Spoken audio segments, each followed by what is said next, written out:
Selamat pagi Bapak Ibu sekalian.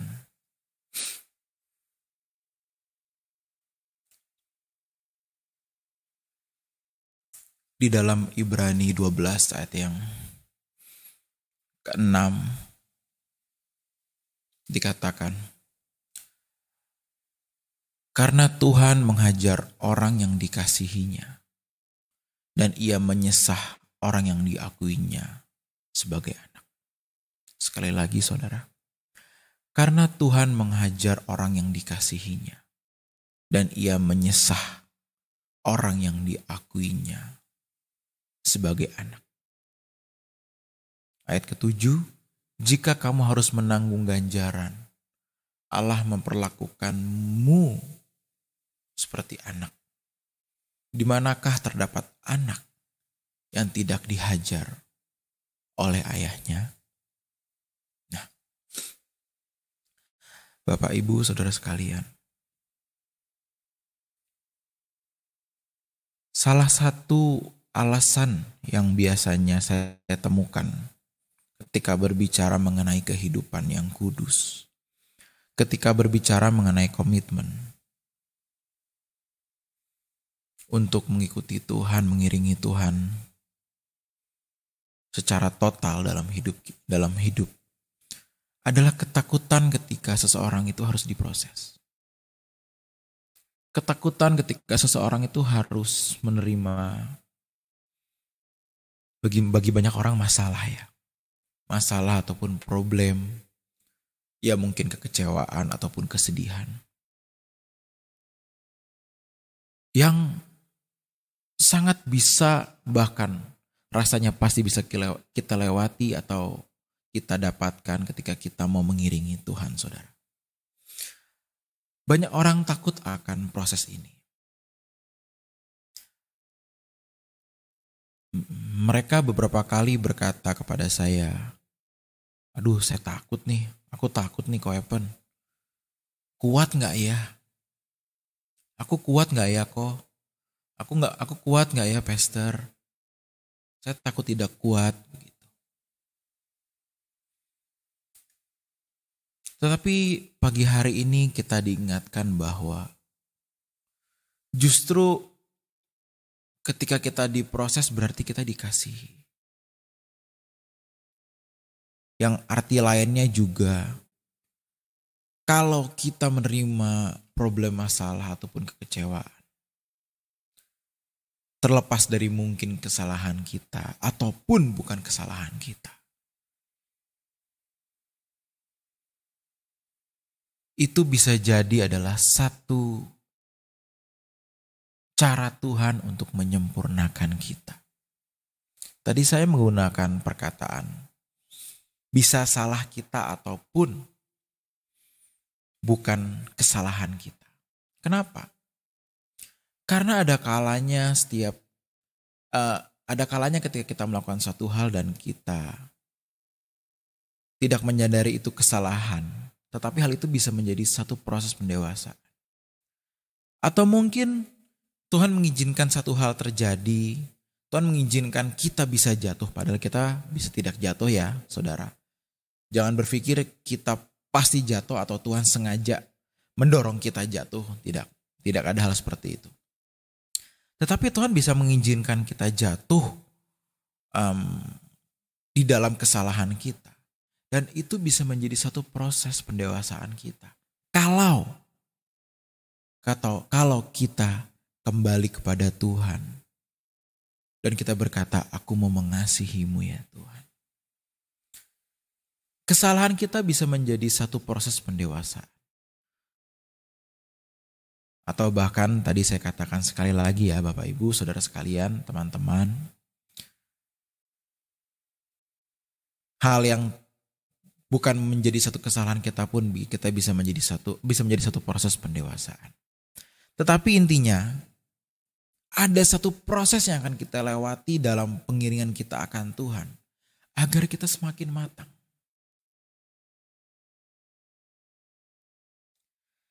Salah satu komedian besar pernah berkata seperti ini, Robin Williams.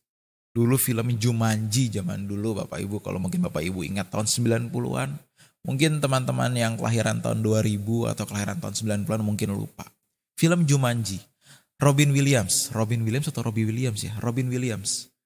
Salah satu komedian yang sangat besar, yang sering main di film layar lebar. Dia berkata seperti ini.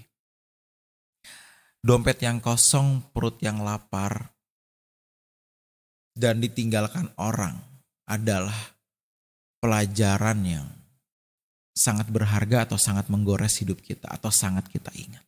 Dompet yang kosong, perut yang lapar, dan ditinggal orang yang kita kasihi.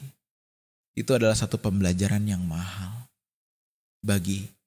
Adalah guru yang mahal kalau gak salah kata dia seperti itu. Saya setuju dengan perkataan itu.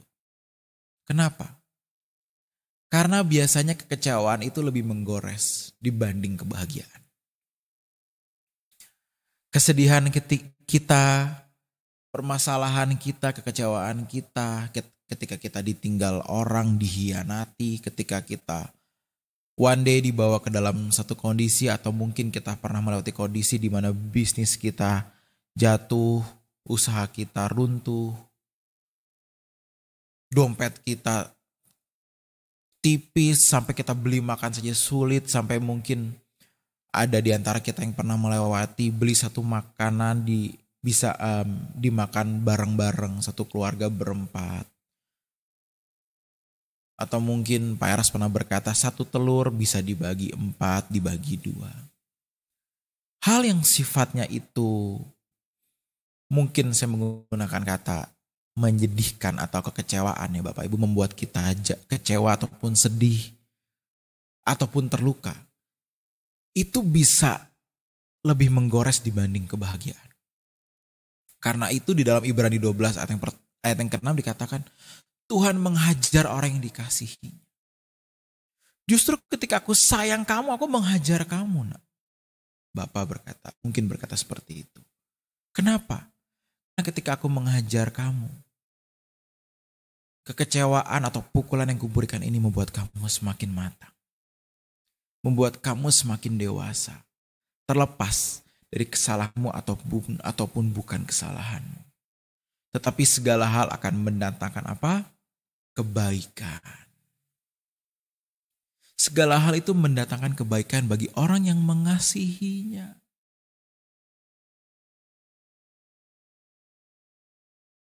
Segala hal akan membuat kita semakin matang, saudara sekalian.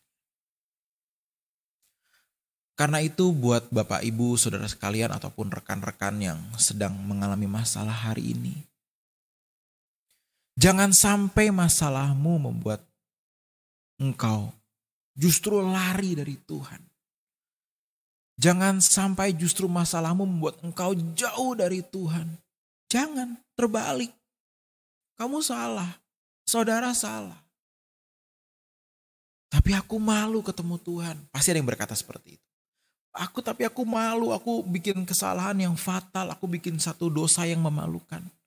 Anything, apapun dosa itu, kesalahan itu saudara. Jangan sampai membuatmu jauh dari Tuhan.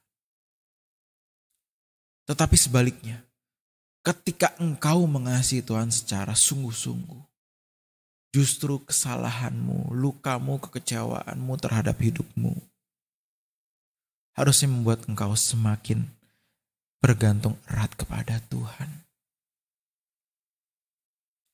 Karena kita tidak punya pilihan lain selain mendekat kepada Tuhan. Betul gak? Tidak ada pilihan lain. Selain kita mendekat kepada Tuhan, kita mau lari kemana? Oke, kita malu sama dosa kita. Oke, kita kecewa sama hidup kita. Terus kita mau kemana? Coba, kemana larinya? Ke setan. Kita ke cari dukun. Kita ke gunung-gunung berdoa. Gak mungkin kan? Pasti saudara yang ikut doa pagi ini sudah punya pemahaman bahwa aku gak boleh menyembah pribadi yang lain. Aku tidak boleh lari kepada pribadi yang lain selain Tuhan. Pasti saudara sudah harusnya memiliki standar pemikiran seperti itu. Tidak ada option lain selain kita lari kembali kepada Tuhan. Apapun kesalahan kita, apapun dosa kita. Seberapa kecewanya kita sama seseorang atau sama keluarga kita atau sama hidup ini. Tuhanlah satu-satunya pengharapanku. Hanya Dialah satu-satunya tempat aku berlari. Hanya Dialah satu-satunya tujuan hidupku. Itu aja udah. Ketika kita kecewa dan kita lari kepada Tuhan, itu membuat kita berlatih Bapak Ibu. Kalau kita bahagia, buat kita berlatih. Untuk kalau kita berbahagia, kita pun tidak lari kepada pribadi yang lain. Karena itu kita dihajar oleh masalah demi masalah. Agar kita kokoh. Ketika aku dalam masalah, aku tahu aku kemana. Jadi once aku happy, Tuhan memberikanku kebahagiaan. Tuhan memberikanku berkat. Aku tahu aku harus tetap diam di mana.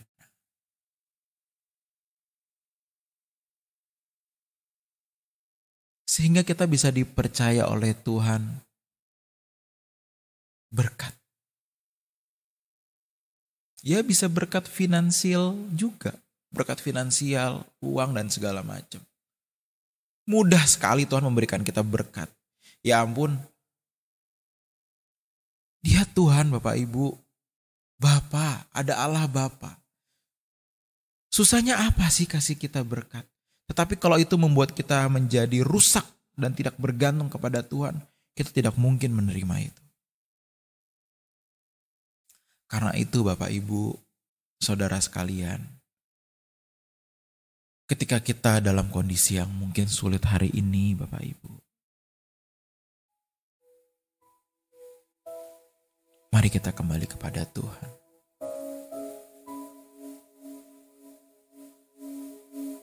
Semalu-malunya kita atas kesalahan kita, mari kita kembali. Dan Tuhan dengan tangan yang terbuka berkata, aku menunggumu nak. Aku menunggumu nak. Aku tahu kamu jatuh, tetapi aku tetap menunggumu nak. Karena itu aku memberikan kamu kesempatan untuk hidup. Mari Bapak Ibu, di hidup kita yang singkat ini, jangan pernah meninggalkan Tuhan. Apapun yang terjadi, tetaplah setia. Karena Dia setia, jadi kita pun harus setia. Mari kita tutup dalam doa Bapak Ibu. Mari kita berdoa. Ya Tuhan, ya Bapakku, lewat segala hal yang kami alami, Engkau mendewasakan kami. Biarlah kami belajar memberikan respon yang benar atas kekecewaan, kesedihan, kepedihan, atau setiap masalah kami. Biarlah kami memberikan respon yang benar dengan cara kami justru berbalik kepadamu, lari kepadamu, bukan kepada yang lain. Terima kasih untuk firman-Mu yang menguatkan kami, kebenaran-Mu yang menguatkan kami. Biarlah kami menjadi anak-anak-Mu ya Bapa yang kokoh. Bahkan semakin hari semakin kokoh. Dan dalam tangan-Mu ya Bapa, hamba menyerahkan setiap mereka yang mengikuti doa pagi ini. Untuk Kau tuntun, dan biarlah berkat-Mu turun atas semuanya ya Tuhanku, ya Bapa. Cinta-Mu, penjagaan-Mu, segala proses dari-Mu, biarlah itu terus menaungi kami semua, mulai dari hari ini sampai selamanya. Terima kasih ya Bapa, dan kami mengalaskan doa kami di dalam nama-Mu. Haleluya. Amin, amin. Bapak Ibu, Kita ketemu lagi besok pagi jam 5 waktu Indonesia bagian Barat ya Bapak Ibu. Di chat ada yang menulis kalau boleh usul doa pagi bisa dipimpin bergantian Pak Eras dan Pak Stephen. Oh maksudnya saya pikir akan Pak Eras karena Pak Eras lagi di Turki ya Bapak Ibu sekalian, bagi yang mungkin masih belum tahu. Jadi minggu depan Pak Eras akan kembali dan memimpin doa pagi ini. Soal ganti-gantian nanti akan, saya nggak tahu, nanti biarlah Pak Eras yang mengatur. Saya ikut aja. Kalaupun harus gantian pun, that's okay. Saya happy. Gitu Bapak Ibu ya. Selamat berjuang Bapak Ibu hari ini. Saya happy juga baca-baca kolom chat. Jadi sebenarnya chat-chat pun saya baca. Saya happy memiliki saudara dan komunitas seperti ini. Oke, sekali lagi selamat berjuang hari ini. Tetaplah kokoh dan setia dalam Tuhan. Tuhan Yesus memberkati.